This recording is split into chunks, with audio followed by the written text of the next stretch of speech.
ایک فوجی آیا اور اس نے بیت کی درخواست کی حضرت جب کسی کو یاد کرتے ہیں تو نصیحت کرتے ہیں یہ کام کرنا ان کاموں سے بچنا. حضرت نے کچھ نصیحت نہیں کی. وہ فوجی کوئی دیر تک انتظار کرتا رہا. پھر کہا کہ حضرت آپ نے مجھے بیعت کر لیا ہے, کچھ نصیحت فرمائی. پہلے حضرت نے نہیں نصیحت. کیوں؟ اس لیے کہ طلب کے بغیر اگر کوئی نصیحت کی جائے تو کارگر نہیں. طلب کے بغیر جب طلب ہو اس کے بعد نصیحت کی جائے تو کارگر. بغیر طلب کے تو ہزاروں نصیحتیں کروں سے کیا دے. حضرت یہ چاہتے تھے اس کے اندر طلب پیدا ہو. جاہل آدمی تھا, فوجی آدمی تھا, ایسے ہی بیوی کے کہنے پر آ گیا تھا.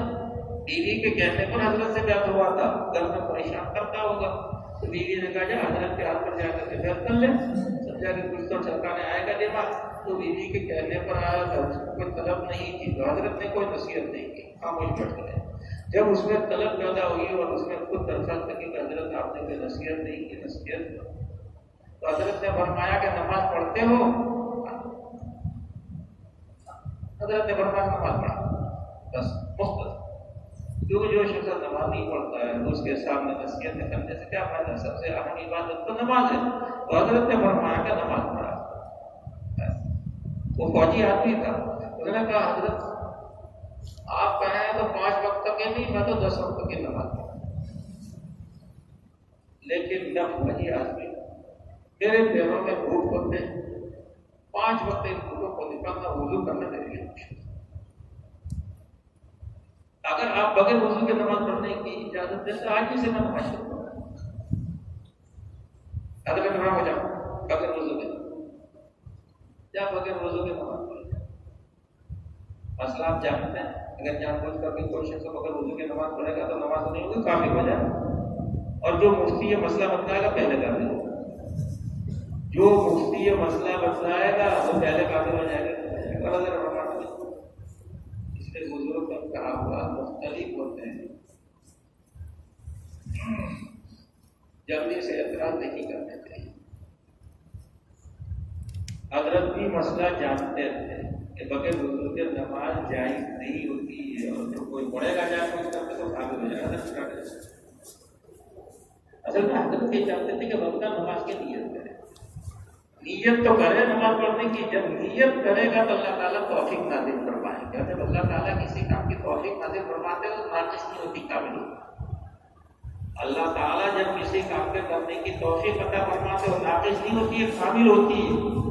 حضرت یہ چاہتے تھے کہ یہ نماز پڑھنے کی نیت کرے.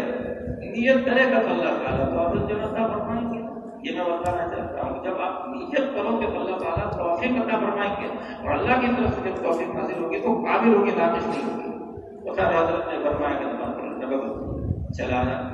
بیوی کو آ کر کے پورا قصہ سنایا. حضرت کے ہاتھ پر بیعت ہو گیا. حضرت نے مجھے نماز پڑھنے کی اجازت دی ہے بغیر وضو کے.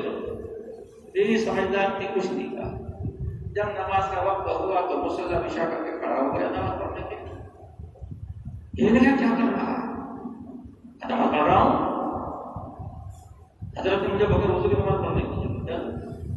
بیوی نے سمجھا کہ حضرت نے تو اس لیے اجازت دی تھی کہ تو تیرے پیروں میں بھوک ہوں گے, وضو کرنا ممکن ہوگا.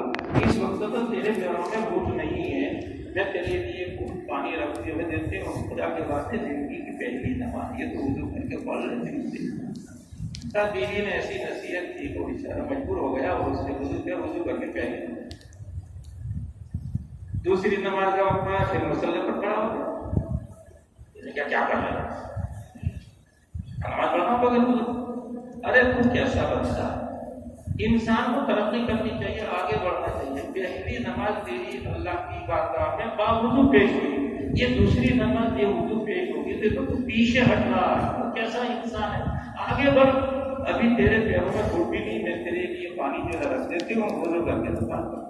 دوسری نماز 3-4 نمازیں اس طریقے پر اس نے وضو کر کے پڑھی تو اس کے دماغ پر کوئی وضو کا بوجھ تھا وہ ہلکا. انسان جب کوئی کام نہیں کرتا ہے تو اس کے دماغ پر بہت بوجھ ہوتا ہے, لیکن جب کام شروع کرتا ہے تو اللہ تعالیٰ کی طرف سے جو آسان ہوتی ہے. آپ حضرات نماز پڑھ رہے ہیں, پابندی سے تمام نمازیں پڑھ رہے ہیں, آپ کے لیے کوئی پریشانی ہے. حضرت نے پوچھا کہ نماز پڑھتے ہو؟ جی. بچا رہا. حضرت بغیر وضو نماز پڑھنے سے کیا فائدہ؟ ایک تو ہمارا وقت بھی ضائع ہے اور پھر نماز بھی نہ ہو. الحمدللہ ثم الحمدللہ کوئی نماز پڑھنے بے وضو نہیں کی. حضرت نے اللہ کا جل شکر جو